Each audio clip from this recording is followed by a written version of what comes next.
به نام یاد خدا. به درس جدید از کتاب استارتر امریکن انگلیش فایل خوش آمدین. چاپ دوم سکند ادیشن است و بخش 6A He speaks English at work. او انگلیسی صحبت میکنه در کار. اینجا ببینید اگر من اسپیک برای خودم یا برای شما برای ما برای آنها ذکر بکنم، اسپیک همون ایسش از بین میره.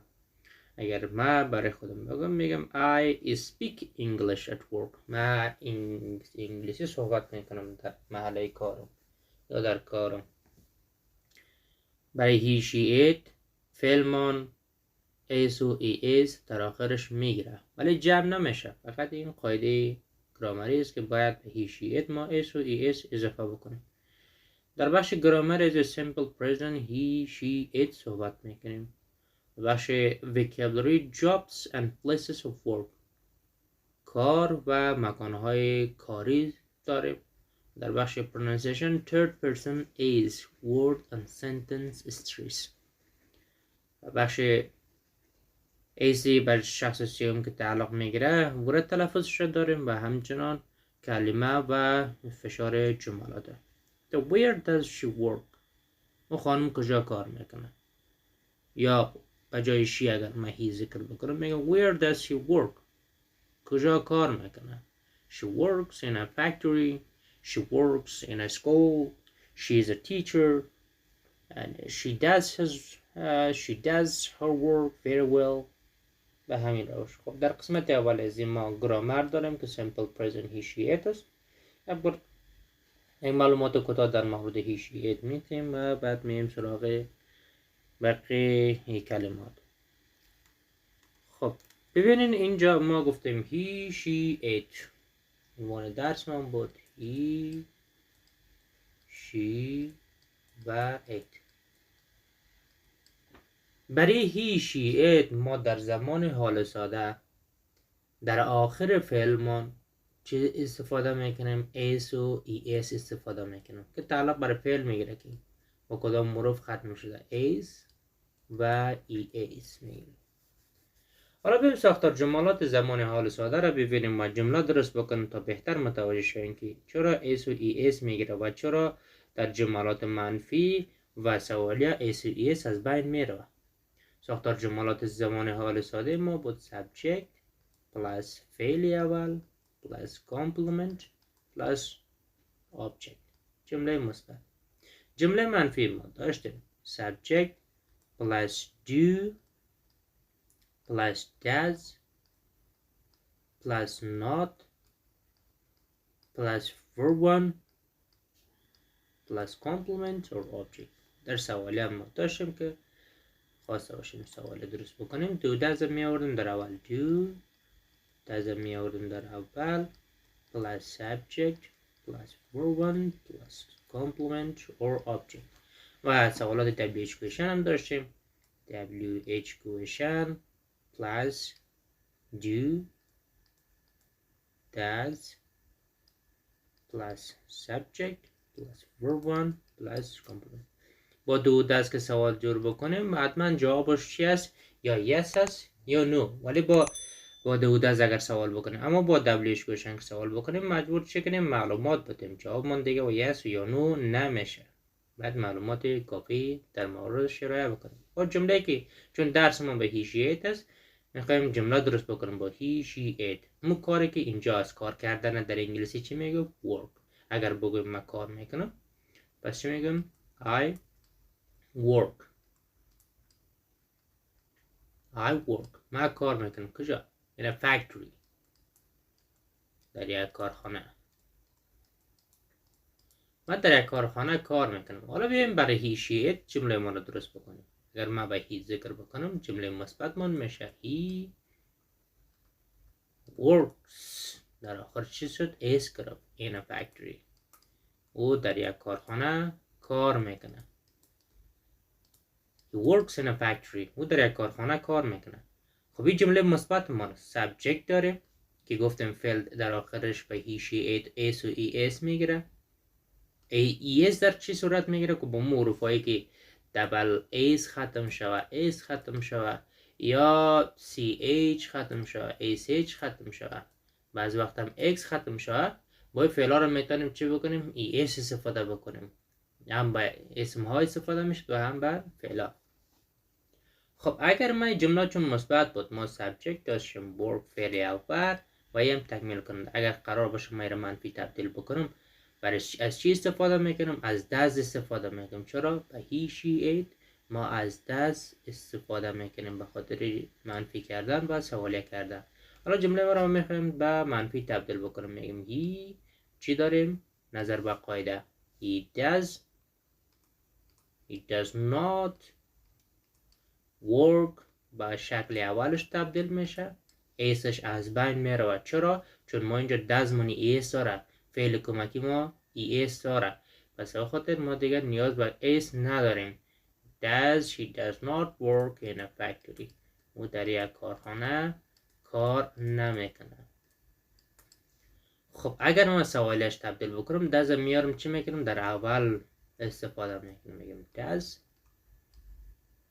he work in a factory؟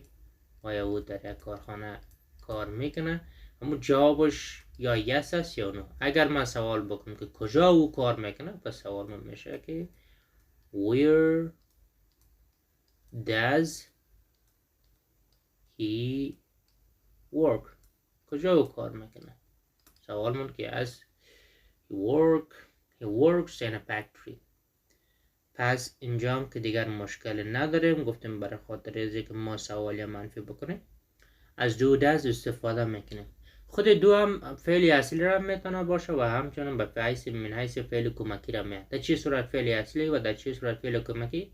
اگر به تنهایی استفاده شود در جملات مثبت من فعل اصلی میشه، مین ورب میشه، و اگر به خاطر ازی که بیا سوالیه بکنه منفی بکنه، بس به چی تبدیل میشه؟ به فعل auxiliary یا فعل کمکی. اگر ما خود از این ذکر بکنم، پس میگم she does her homework. او کارخانگیش انجام میده. پس اینجا فوایس فعل اصلی استفاده شد. بعضی فعلای ما هم چی است؟ بعضی فعلا شکل بی‌قاعده است که و هی شی ایت شکلشان تغییر میکنه. از قبیلی do میشه does که او استفاده کرده، میشه does have. برای هی شی ایت میشه has. به طور مثال go میشه goes. و فعلای دیگه است که به مرور زمان شما یاد میگیرید. اگر من بگم که او داره، اگر بگم من دارم، میگم I have 3 brothers. من 3 برادر دارم. اگر من بگم او خانم او مرد 3 برادر داره، پس چی میشه؟ He has 3 brothers. او 3 خواهر 3 برادر داره. به همین روش. یا به شیر هم میتونیم بگیم شی هست. پس ما به هی شی ایت هست استفاده کردیم. اینا بی‌قاعده است، شکلای بی‌قاعده است. خب بریم به درسمان بیشتر متوجه شیم. اینجا گفته simple present he she ate. در قسمت از listen to the dialogue circle A or B. به دیالوگ گوش بگیریم و A یا B را حلقه بکشیم. در A از گفته Shelley and her husband live in Japan. شلی و شوهرش در ژاپن زندگی میکنه. شلی and her husband live in the US. شلی و شوهرش در US یا آمریکا زندگی میکنه. که هر کدام از درست باشه شما بس حلقه میکشین. در دومی از گفته Shelley's husband is a salesperson. همسر شلی یک فروشنده است. Shelley's husband is a tour guide. همسر شلی یک راهنمای سفر است. سومش they like their jobs. آنها وظایفشان دوست دارن، خوش دارن. they don't like their jobs. آنها وظایفشان خوش ندارن.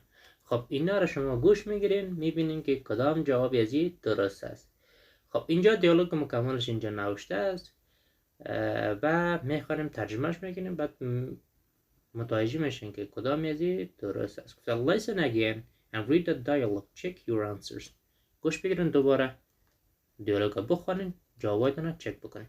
خب دیالوگ ما چی است؟ دیالوگ که بین ماریا و شیلی صورت گرفته. ماریا میگه Wow, your Japanese is fantastic. Wow, ژاپنی شما عالی است یا فوق‌العاده است یا دلچسب است. شیلی میگه Thanks, تشکر. I get a lot of practice. من بسیار تمرین میکنم. My husband's Japanese and I work for a Japanese company here in New York. همسر ما ژاپنی است و ما برای یک کمپانی ژاپنی اینجا در نیویورک کار میکنم. Oh cool. What do you do? Oh عالی یا خوبه. چی انجام میدی یا چی کار میکنی؟ I'm a salesperson. من یک فروشنده هستم. Do you like your job? آیا وظیفه‌تان خوش دارین؟ Yes, I like it. I like it very much. بله من بسیار زیاد خوش دارم. What does your husband do? همسرت چی کار میکنه؟ He's a tour guide. He takes Japanese tourists to museum. او یک راهنمای سفر است. او گردشگرای ژاپنی را به موزیم میبره. Does he like his job? آیا وظیفه‌اش خوش داره؟ Yes, very much. بله بسیار زیاد.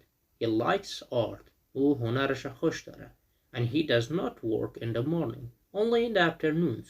و او صبحها کار نمیکنه، فقط بعد ظهرها کار میکنه. So do your children speak Japanese? آیا اطفالتان ژاپنی صحبت میکنه؟ A little.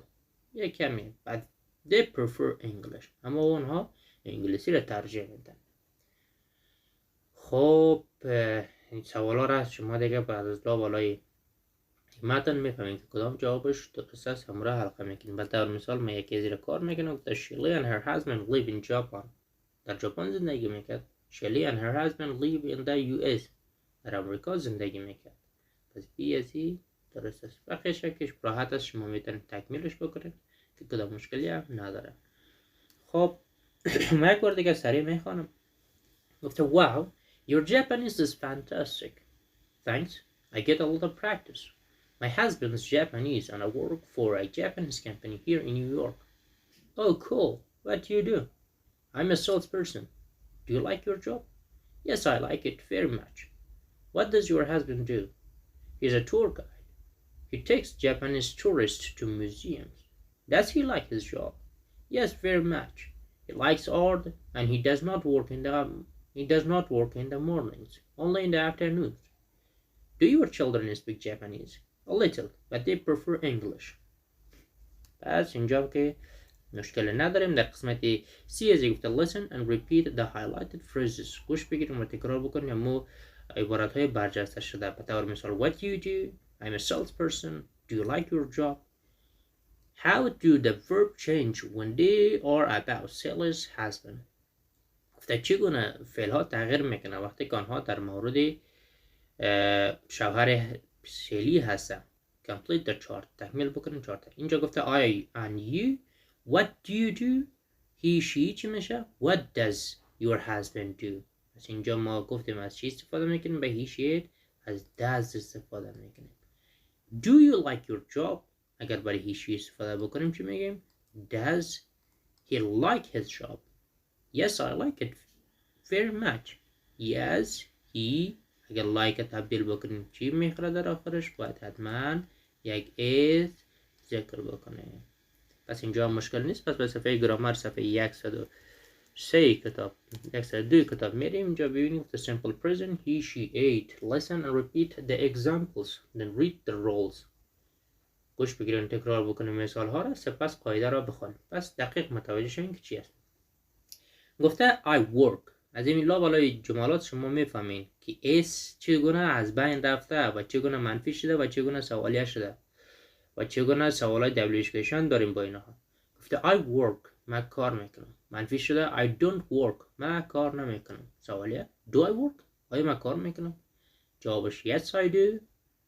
منفیش No I don't. دبلیویشنش What do I do؟ من چه کار میکنم؟ You work. شما کار میکنه. You don't work. شما کار نمیکنه. Do you work؟ آیا شما کار میکنید؟ Yes you do. بله شما کار میکنید. No you don't. نه خیر شما کار نمیکنید. What do you do? شما چی انجام میدین؟ He works. اس گرفت در آخر. He doesn't work. او کار نمیکنه. Does he work? آیا او کار میکنه؟ Yes he does. بله او کار میکنه. No he doesn't. او کار نمیکنه. نه خیر او کار نمیکنه. What does he do? او چی انجام میده؟ She works. It works. و یا اس گرفته. او تعلق میگیره او کار میکنه و خانم کار میکنه. She doesn't work. خانم کار نمیکنه که معنیش هم خیلی ساده است، راحت است، میفهمید. فقط توجه داشته باشیم به تلفظش و اینکه چگونه تغییر میکنه. She doesn't work. Does she work? Yes she does. No she doesn't. What does she do? It works. It doesn't work. Does it work? Yes it does. No it doesn't. What does it do? We work. You work. They work. We don't work. You don't work. They don't work. Do we work? Do you work? Do they work? Yes we do. No you do. Yes they do. No we don't. No you don't. No they don't. What do we do? What do you do? What do they do? خب اینجا هم که مشکل نیست، من مطمئن هستم. پس ببینید اینجا گفته simple present he she it، مثبتش در آخرش چی شده؟ اس گرفته، یعنی یک اس اضافه میکنه. simple present he she it در منفیش doesn't میشه. doesn't باز به فعلی که استفاده شده، اما فعل میاریم که در آخرش یک استفاده میکنه. بهتر تماشا کردن در انگلیسی چی میگن؟ میگیم watch. اگر به he she it تبدیل بکنیم watches. خب زندگی کردن چی میگه؟ live. اگر به he she it تبدیل بکنیم چی میشه؟ lives. یا به طور مثال بازی کردن در انگلیسی میگه play.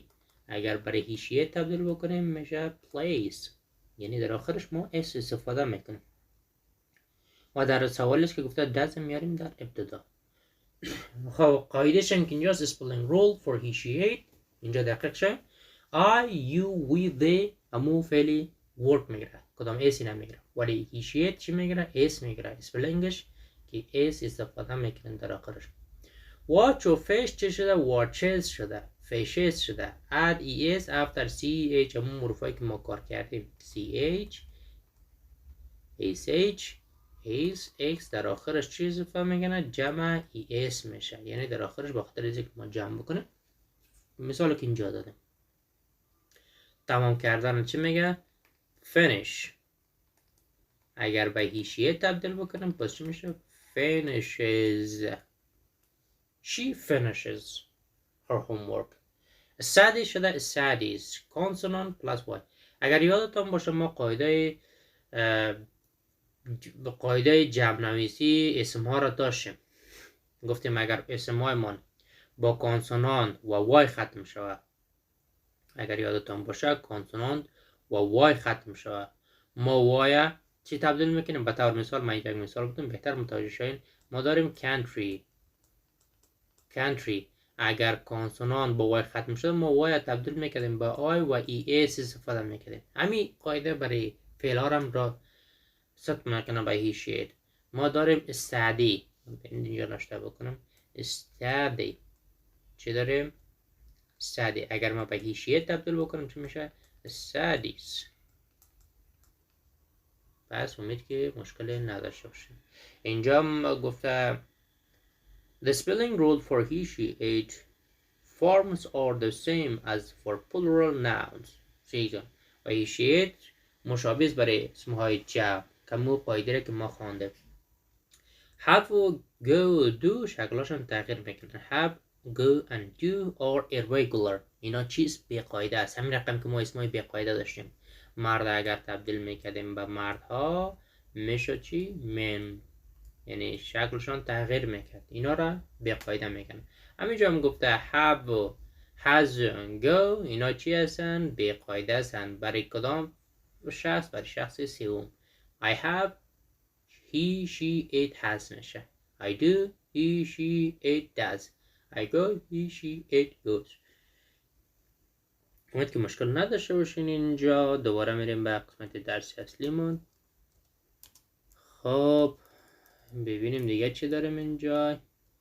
اینجا رو که فکر نکنم کدام مشکل مونده شد. در قسمت pronunciation is a third person is، شخص سوم is که استفاده میشه او را میخوانیم. listen and repeat the words and sound، گوش بگیریم و تکرار بکنیم کلمات و صداها را. zebra، اگر یادتان باشه ما گفتیم اگر حرفای مانند که، پی، تی و sometimes اس اگر داشته باشیم، اینا را اگر در آخر کلمات من داشته باشیم تلفظ یمو اسمون سین میشه. چی میشه؟ سین. در غیر از او صدای زیر میده. زبرا، دز، زبرا گورخر، دز، هز داشتن، دز انجام دادن، لیوز زندگی کردن، listens، listens شنیدن، reads خواندن، snake مار، likes خوش داشتن، speak صحبت کردن، works کار کردن، eats خوردن، drinks نوشیدن. اینا رو دیگه جمع نمیتونیم بگیم که speaks صحبت کردن ها، works کار کردن ها، چون فعل است و هیشیت اس و اس استفاده میشه در آخرش. is finishes watches teaches. Same third person is گفته the endings of simple present verb with he she it follow the same pronunciation rules as a plural noun. گفته آخر یا خاتمه زمان حال ساده، فعل های زمان حال ساده همراه با he she it پیروی بکنین، تعقیب بکنین یا مشابه همو تلفظ اسم های جمع است. همو اسم های جمعی که ما تلفظ کردیم. book بود books یا toy toys بود، شبیه همون است که کدام فرقی هم نداره. در بخش B از گفت listen say the sentence in the third person singular، گوش بگیرین و بگوین جملات به شخص سوم مفرد. برای شما جمله میگه مرد است و طور مثال میگه I like art، شما چی میگین؟ گفته برای he تبدیل بکن، میگه he likes art. یا میگه we love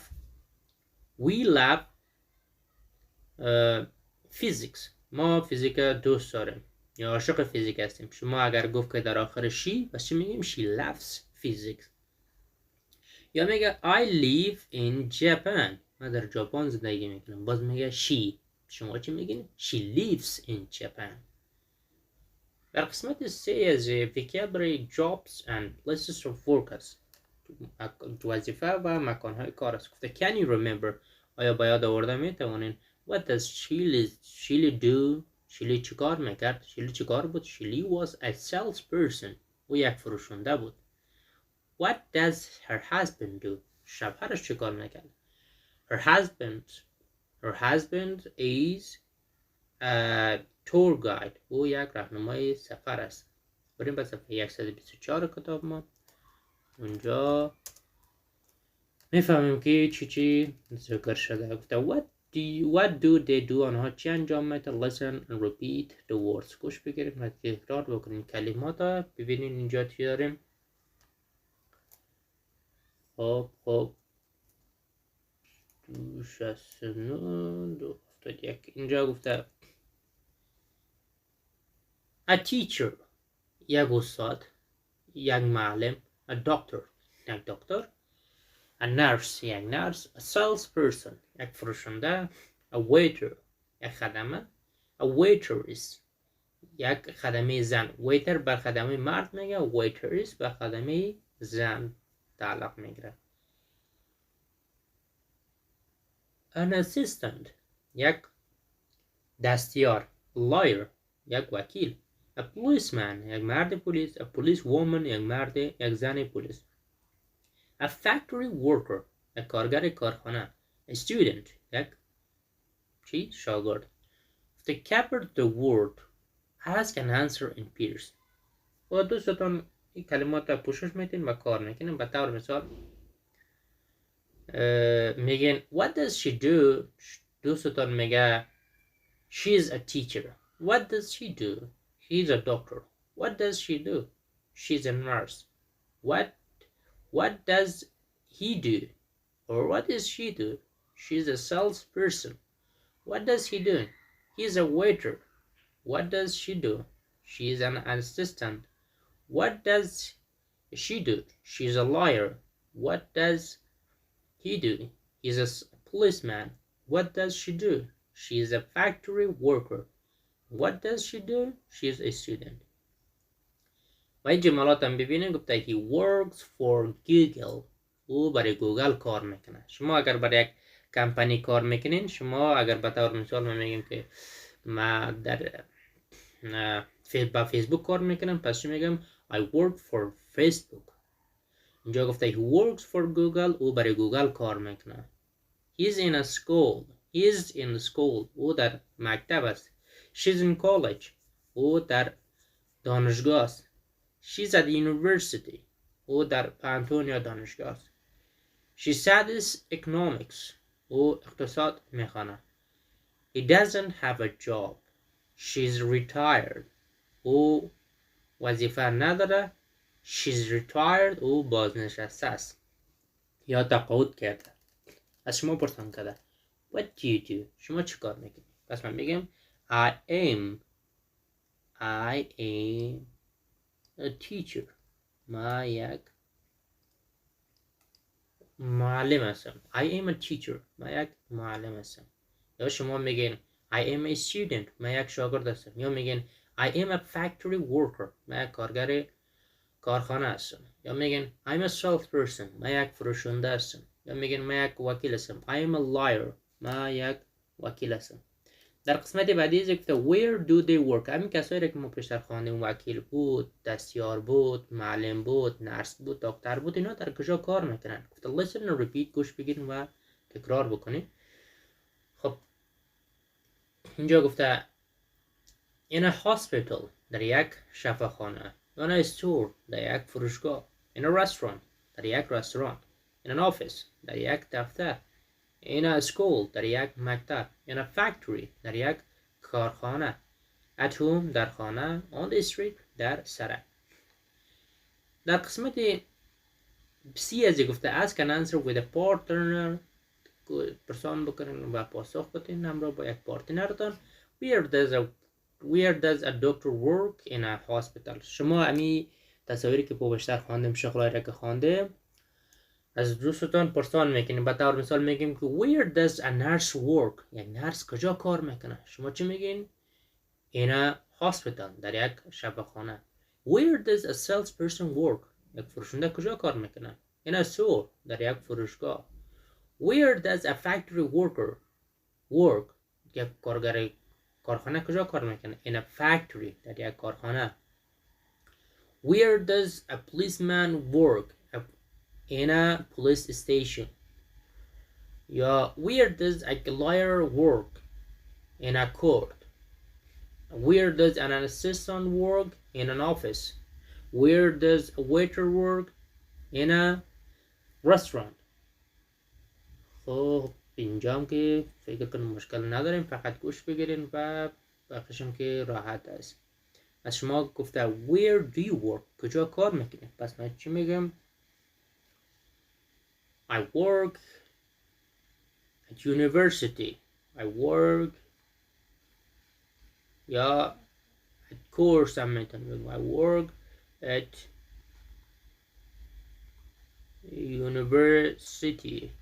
university. I work at university. من در دانشگاه کار میکنم. خب اینجا که مشکل نمانده، کوشش بکنین تکرار بکنین تا بهتر متوجه شوین و مشکلی هم براتون پیش نیاید. اینجا گفته ask 5 other students the question below. از 5 شاگرد دیگر سوال زیر پرسان بکنید. What do you do. وقتی میگیم what do you do به این معنی که چیکار میکنه، شما میگین که I'm a student, I'm a salesperson, I'm an assistant, I'm a nurse, I'm a doctor. اگر با این وظیفه چیز باز میشه what is your job. یه قدیمی شده، زیاد استفاده نمیکنم فعلا، اما what do you do رو استفاده میکنم که بهتر متوجه شم. در بخش pronunciation از گفته word and sentence stress کلمه و فشار جملات. گفته underline the stressed syllable is. فشار بتین گفت هجاهای خط بکشین فشار هجاها را. A teacher در کجا هست؟ در اولش هست. teacher میتونیم آخرش بگم a doctor در اولش هست. a waiter a factory worker a lawyer an assistant a policeman a salesperson. So listen and check how to the final ER or OR pronounced. تدریس کردن در انگلیسی چی میگن؟ میگیم teach. اگر ما در آخر از جمع ER بسازم این تعلق بر شخص میگیره، نشه چی؟ استاد یا معلم. به همین روش lawyer شده ER استفاده شده. work کار کردن میشه. ببینین work کار کردن. اگر ما جمع ER بکنم باز میشه کارگر worker. بخش سیام گفته listen and repeat copy the rhythm. گوش بگیرین و تکرار بکنین کپی بکنین rhythm نواختاشه. گفته she's a nurse. She works in a hospital. او یک نرس است. او در یک شفاخانه کار میکنه. و اینجا گفته does he work in a store. آیا او در یک فروشگاه کار میکنه؟ yes he does. ولی کار میکنه. is he a salesperson. آیا او یک فروشنده است. فشار رو ببینید در کجا ذکر کرده. گفته she's a nurse. یک نرس است. she works in a hospital. has یعنی فشارش اینجاست. does he work in a store. آیا او در فروشگاه کار میکنه؟ yes he does. ولی او کار میکنه. is he a salesperson. yes he is. ولی او است. بخشی 5 گفته speaking and writing. صحبت میکنیم و بنویسین. گفته think of 2 people you know who have jobs. با 2 نفر فکر بکنید که شما میشناسینش که وظیفه داره. ask an answer with a partner. بپرسین و پاسخ خودتون همراه با پارتنرتان. سوالایی که هست. به طور مثال پدرم است، برادرم است یا دوستایم است که میشناسمش وظیفه داره. اینا را با دوستم کار میکنم. به طور مثال میگم که what does تکمیلش بکنم what does he do. او چه کار میکنه؟ میگم he is a teacher. او یک معلم است. باز بگیم کجا کار میکنه چی میگم where does he work. کجا کار میکنه میگیم he works in a course. he works at home. پس اگر بگیم که آیا او انگلیسی در محل کار صحبت میکنه چی میگیم does he speak English at work. yes he does. سوال بعدیش اگر بگیم او وظیفه‌ش خوش داره میگیم does he like his or her job. yes he does. person number 1 is my brother. گفته که شخص اول برادرم است. what does she do. my motherم است. what does she do. او چه کار میکنه. دانه سوالا را انجام میده. گفته write about 2 people. در مورد 2 نفر بنویسیم. چگونه؟ اینجا ببینیم گفته my mother is a nurse. مادرم یک نرس است. she works in the hospital. Cynthia course in Cortebia. مادرم یک نرس است و در شفاخانه سنتیا کورس این کورتبیا کار میکنه. she doesn't speak English at work. او انگلیسی در محل کار صحبت نمیکنه. she likes her job. وظیفه‌ش دوست داره. نظر به 4 سوال شما متنتان می نویسین. به طور مثال میگیم که my brother is a lawyer. he works in a court. he speaks English at work. he likes his job. نفر بعدیشم نوشتم میکنیم میگیم my father is an engineer. he works in an office. he doesn't speak English at work. he likes his job. به همین روش شما می نویسین و تا بهتر متوجه شویم. در بخش از این ما ریدینگ داریم، گفته work in pairs، در جوره کار بکنیم. Where are these companies from؟ این کمپانی ها از کجاست؟ What language do you think they use؟ کدام زبان از شما فکر میکنین که آنها استفاده میکنن؟ از کدام زبان ها آنها استفاده میکنن؟ یونیکلو داریم، LG، نیسان، نوکیا. بیایم یک بار بخونیم. یونیکلو کدام زبان است؟ LG کدام زبان است؟ نیسان، نوکیا. اگر میشناسین میتونیم بگوییم که از کدام زبان ها آنها استفاده میکنن. Read the article and check your guesses in A. گوش بگیرین آرتیکل و چک بکنین جوابایتان در A. گفته English، انگلیسی، the language of business، زبان تجارت است. The language of business، زبان تجارت. We all know Nissan is a Japanese company. We all know Nissan is a Japanese company. همه ما می‌دانیم نیسان یک کمپانی ژاپنی است. It has factories, offices and sells people all over the world. او کارخانه ها، دفاتر، فروشنده ها در سراسر دنیا دارد. It is partners with the French company Renault, and its CEO Carlos Ghosn is Brazilian. او شریک با یک کمپانی فرانسوی به نام رنولد است و اینجا CEO مدیر عامل میشه، شف اکزیکیتیو آفیسر مدیر عامل، و مدیر عاملش کارلو گوسن برزیلی است. But what is the official language of Nissan؟ اما زبان رسمی نیسان چیست؟ انگلیش است. پس از زبانش چی بوده؟ انگلیس بوده از نیسان. خب at Nissan's headquarters in Tokyo, the manager are from Japan, North America and Europe. در دفتر مرکزی نیسان که در توکیو است، منیجراش از ژاپن، شمال امریکا و اروپا هستند. They have meeting in English. آنها جلساتشون در انگلیسی دارن یا در انگلیسی برقرار میکنن.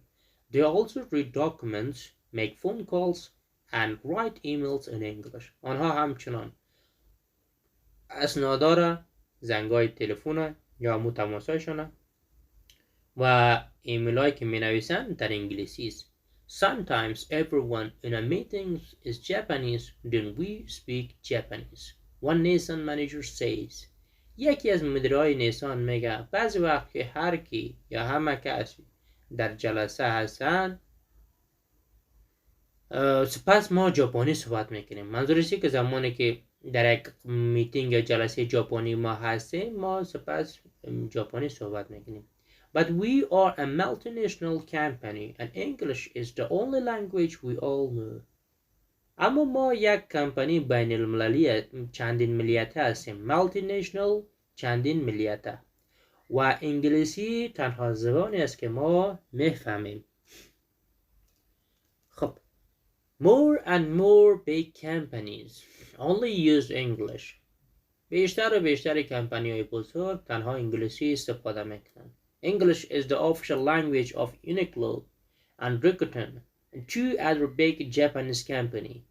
انگلیسی زبان رسمی یونیکلو و راکتون و دو کمپانی بزرگی از ژاپنی دیگه است. پس یونیکلو هم چی بوده؟ زبانش انگلیسی بوده. It is also the official language of Nokia in Finland, LG in Korea and more. و همچنین زبان رسمی نوکیا در فنلاند، LG در کوریا و دیگر یا بیشتر و دیگر. پس من یک بار سریع میخوانم تا بهتر متوجه شویم. So we all know Nissan is a Japanese company. It has factories, offices and sells people all over the world. It is partnered with a French company Renault and its CEO Carlos Ghosn is Brazilian. But what is the official language of Nissan? English. At Nissan headquarters in Tokyo, the managers are from Japan, North America and Europe. They have meeting in English. They also read documents, make phone calls, and write emails in English. Sometimes everyone in a meeting is Japanese. Then we speak Japanese, one Nissan manager says. But we are a multinational company and English is the only language we all know. More and more big companies only use English. English is the official language of Uniqlo and Rakuten, two other big Japanese companies. It is also the official language of Nokia in Finland, LG in Korea, and more. خب امید که اینجا رو مشکل نداشتیم. من لغات برجسته را یک بار دیگه ترجمه میکنیم. all over the world معنیش میشه سراسر دنیا. CEO مدیر عامل میشه. چی میشه؟ مدیر عامل یا chief executive officer، مدیر عامل. headquarters دفتر مرکزی میشه یا دفتر اصلی، دفتر مرکزی. managers مدیرها، meetings جلسات، documents اسنادها. multinational چندین ملیته. خب در بخش سی از اینم ببینین گفته read the article again، دوباره آرتیکل بخونید. then mark the sentence T true or A false. سپس مارک بتین جملات T برای درست و A برای غلط.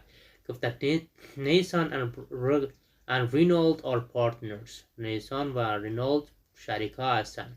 چی بود؟ درست بود. Carlos Ghosn is from the US. Carlos Ghosn از امریکا بود. از امریکا نه بود. کجا بود؟ از برزیل بود. The official language of Nissan is English. That's true. زبان رسمیش انگلیسی بود. Nissan managers send email in English. That is true. منیجراش ایمیل ها را در انگلیسی میفرستن. Sometimes everyone in a meeting is Japanese, but they all speak Japanese. That was false. بخاطر که اونها وقتی که جلسه ژاپنی داشته باشن ژاپنی صحبت میکنن، انگلیسی که صحبت نکردن. English is the official language of other Japanese company. That is true. پس اینجا هم که فکر کنم مشکل نمونده. در قسمت ای از گفته Is English important for your job? Why or not? آیا انگلیسی برای وظیفه شما مهم است؟ چرا و چرا نه؟ بله البته که درست، خوب است، مهم است. English is important for my job. I need to learn it. انگلیسی مهم است به وظیفه من، نیاز دارم که بیاموزمش. Look at the list of the jobs. Look at the list of jobs. و لیست وظایف نگاه بکنیم. Add two jobs to the list. Add two jobs to the list. دو وظیفه دیگر را در لیست اضافه بکنیم. اینجا گفته your idea. Do you think English is important in these jobs? آیا فکر میکنی انگلیسی ها در این وظایف مهم باشن؟ Right I یعنی important مهم است. V very important بسیار مهم است. N یعنی not important مهم نیست. بیاییم کار بکنیم. بعد دکتر مهم است، بسیار مهم است. Very important. Factory worker مهم است. Factory worker میشه بگم not important مهم نیست. A lawyer very important. A waitress important مهم است. An assistant very important. An actor important. دو وظیفه دیگه که ما اینجا کار داریم میخوایم چی اضافه بکنیم؟ ایده شماست. به طور مثال من میگم که دکتر که ذکر شده یاد بگیریم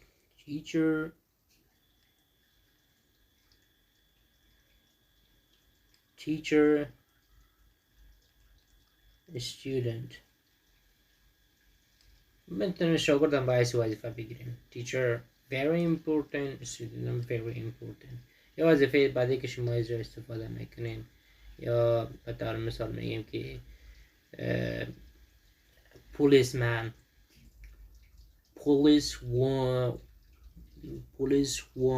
policeman. به همین روش شما هم تکمیلش میکنین. یا میگیم engineer یا artist. Compare your answer in F with a partner. و این پارتنر تانه همین جوابه که در F دادیم با پارتنر تان چک بکنید. و طور مثال گفته for a doctor English is very important. شما میگیم for a doctor English is very important. For a factory worker English is not important. For a liar, English is very important. For a waitress, English is important. For an assistant, English is very important. For an actor, English is important. For a teacher, English is very important. For a student, English is very important. این بود از درس 6A از کتاب استارتر امریکن انگلیش فایل و تا درس بعدی الله یار و یاور شما.